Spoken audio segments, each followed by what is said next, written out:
রাজশাহী নগরীর সাহেববাজার স্বর্ণপট্টি এলাকায় কারুশ্রী জুয়েলার্স নামের একটি দোকানে দুর্ধর্ষ চুরির ঘটনা ঘটেছে।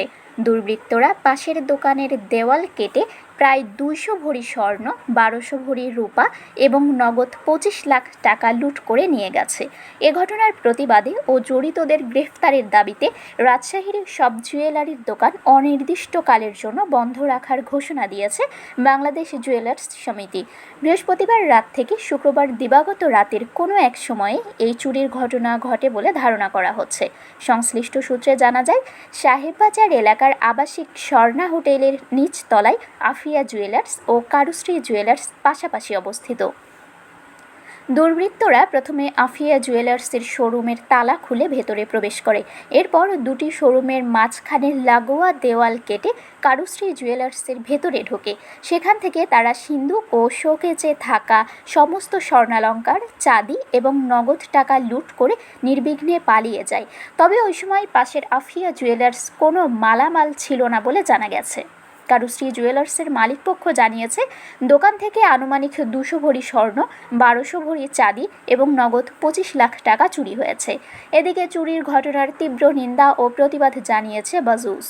বাংলাদেশ জুয়েলার্স সমিতি রাজশাহী জেলা শাখার সভাপতি মোহাম্মদ আশরাফুল ইসলাম অপু বলেন, প্রায় ২০০ ভরি স্বর্ণ, ১২০০ ভরি চাঁদি ও নগদ ২০ লাখ টাকার মতো চুরি করা হয়েছে। এই বিপুল পরিমাণ মালামাল উদ্ধার এবং ঘটনার সাথে জড়িতদের অবিলম্বে গ্রেফতার করতে হবে। তা না হওয়া পর্যন্ত রাজশাহীর সকল জুয়েলার্স দোকান অনির্দিষ্টকালের জন্য বন্ধ থাকবে।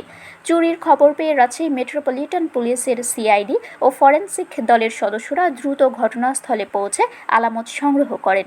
এ বিষয়ে বোয়ালিয়া মডেল থানার ভারপ্রাপ্ত কর্মকর্তা রবিউল ইসলাম জানান, পুলিশ গুরুত্বের সাথে বিষয়টি তদন্ত করছে। ইতোমধ্যে ঘটনাস্থল থেকে ফরেনসিক আলামত সংগ্রহ করা হয়েছে। সিসিটিভি ফুটেজ বিশ্লেষণ ও অন্যান্য তথ্য প্রযুক্তির সহায়তায় জড়িতদের শনাক্ত করে দ্রুত আইনের আওতায় আনার চেষ্টা চলছে। আজকে সকালে আমাদের কাছে তথ্য আসে যে সাহেববাজারস্থ যে স্বর্ণপট্টি আছে, এখানে কারুশ্রী জুয়েলার্সে চুরি হয়েছে। এই জুয়েলার্সে যারা থাকেন তারা গত বৃহস্পতিবার রাত ৯টা থেকে ৯:৩০ পর্যন্ত তারা ছিলেন।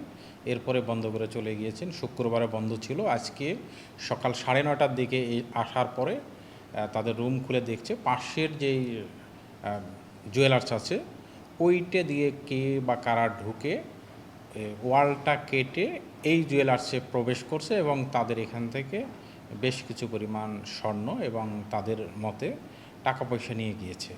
তারা এখন পর্যন্ত কোনো লিখিত অভিযোগ থানায় দায়ের করে নাই। আমরা লিখিত অভিযোগ পেলে পরিমাণটা আমরা নিশ্চিত করে বলতে পারবো। এটি নিয়ে আমাদের পুলিশের পক্ষ থেকে কাজ চলছে। আমাদের সিনিয়র অফিসাররা এই পিও ভিজিট করেছে। ইতোমধ্যেই সেখানে সিআইডিকে ডাকা হয়েছে। তাদের এক্সপার্ট টিম এখান থেকে এভিডেন্স কালেক্ট করছে।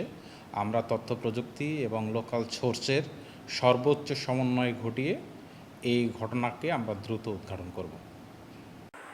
শারমিন শিমু, বরেন্দ্র টেলিভিশন।